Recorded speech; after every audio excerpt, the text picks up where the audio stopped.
Welcome to my channel English and you my dear students. আমাকে অনেকেই request করেছে যে ফার্স্ট পেপার যেটা তোমাদের সেমিস্টার ওয়ানের ইংলিশ মেজর, সেই পেপার থেকে 2 মার্কসের কোশ্চেন নিয়ে আলোচনা করতে, মানে আনসার সমেত। তো আমি সেগুলোকে নিয়ে আলোচনা করছি। দেখো, আমার প্রথম কোশ্চেন হচ্ছে হোয়াট ইজ হাইব্রিড ওয়ার্ডস, অর্থাৎ হাইব্রিড ওয়ার্ডস কাকে বলবো। Give example of two hybrid words, আর দুটো এক্সাম্পল দিতে হবে এই হাইব্রিড ওয়ার্ডসের। দেখো, প্রথমেই বলছি many words adopted in English were treated as if they were words of native origin. অর্থাৎ অনেক শব্দ আছে যে শব্দগুলো এই ইংরেজি শব্দের মধ্যে অ্যাডপ্টেশন হয়েছে এবং সেগুলোকে কি মনে হচ্ছে না, সেগুলোকে এমনভাবে দেখা হয়, অর্থাৎ were treated as if they were words of native origin, যেন মনে হচ্ছে সেই শব্দগুলো আমাদের দেশ থেকে উৎপত্তি হয়েছে, ঠিক আছে, বা আমাদের দেশে যে ল্যাঙ্গুয়েজ সেখান থেকে সেগুলো তৈরি হয়েছে বা উৎপত্তি হয়েছে।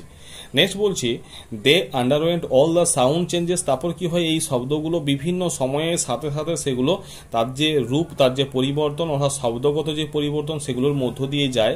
That came over English by their adaptation, এবং তারপর কি হলো না, সেগুলো ইংরেজির মধ্যে চলে আসলো। These words known as hybrid, এই সমস্ত শব্দগুলোকে বলা হয়ে থাকে হাইব্রিড ওয়ার্ডস। এরপর দেখো এক্সাম্পল বলেছে কি, এক্সাম্পল ডিউকডাম, স্ট্রেঞ্জনেস, ডিউটিফুল, কালারলেস, কোর্সিভ। এগুলো তোমাকে দুটো এক্সাম্পল জানতে চাইবে, কিন্তু আমি এখানে কি করেছি, বেশি লিখে দিচ্ছি তোমাদের সুবিধার্থে মনে রাখার জন্য। নেক্সট বলছে what is the thinner of the reason of Alfred the great, অর্থাৎ কিনা এই আলফ্রেড দ্য গ্রেট সিংহাসনে কখন আসীন হয়েছিল।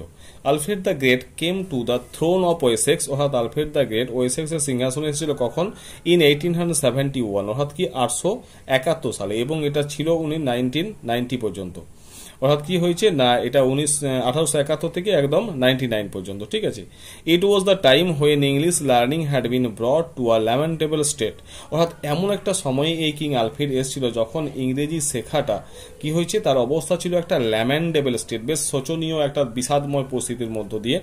By the repeated raids of the army, কেন এরকম অবস্থা হয়েছিল, তার কারণ তখন রিপিটেড রেডস চলতো কাদের, আর্মিদের। Next question mention two Old English elegies, অর্থাৎ দুটো ওল্ড ইংলিশ এলিজির নাম লিখো। প্রথম কি বলবে না, প্রথম যে নাম সেটা বলবে কি, দ্য ওল্ড ইংলিশ এলিজিস আর the wanderer, the seafarer, the wife's lament, etc. এগুলো তোমরা নিশ্চয়ই লং কোশ্চেন করতে যে সেগুলো তুমি পড়েছো তোমরা। তারপরে দেখো next question, in which dialect is বিউল্ফ manuscript written, অর্থাৎ কোন ডাইলেক্টে বিউল্ফ ম্যানুস্ক্রিপ্ট লেখা হয়েছিল। হোয়ার ইজ ইট প্রিজার্ভ, কোথায় এটাকে সংরক্ষিত করে রাখা হয়। দেখো আনসার কি হবে, the Beowulf manuscript is written West Saxon, অর্থাৎ কি হয়েছে, এটা লেখা হয়েছিল ওয়েস্ট সেকশনে। Though there is a clear evidence that, যদিও সেখানে একটা ক্লিয়ার এভিডেন্স ছিল যে it was written in some Anglian dialect, এবং এটা লেখা হয়েছিল কি না, কিছু অ্যাংলিয়ান ডাইলেক্টে। The manuscript is preserved in British Museum, এবং এই ম্যানুস্ক্রিপ্টটা রাখা হয়েছে কোথায় না, ব্রিটিশ মিউজিয়ামে। এরপর দেখো name 4 manuscript in which the surviving old English poetry is preserved, অর্থাৎ এই সার্ভাইভিং যে ওল্ড ইংলিশ পোয়েট্রিগুলো ছিল সেগুলো কোথায় রাখা হয়েছিল, তার 4টে ম্যানুস্ক্রিপ্টের নাম বলতে। নেক্সট আনসার কি হবে, দ্য 4 ম্যানুস্ক্রিপ্ট, অর্থাৎ 4টে ম্যানুস্ক্রিপ্ট কি কি, the বিউল্ফ MS in British museum, রাখা হয়েছিল ব্রিটিশ মিউজিয়ামে। তারপর হচ্ছে কি না, দ্য জুনিয়াস এমএস ইন, কোথায় রাখা হয়েছিল না, বডবিয়ান লাইব্রেরিতে। তারপর হচ্ছে কি না, the Exeter book in the chapter library of Exeter cathedral, এটা রাখা হয়েছিল। তারপর হচ্ছে কি, the Vercelli book in the cathedral library. এই যে 4টে জায়গার নাম যেখানে এগুলোকে প্রিজার্ভ করে রাখা হয়েছে। নেক্সট কোশ্চেন দেখো,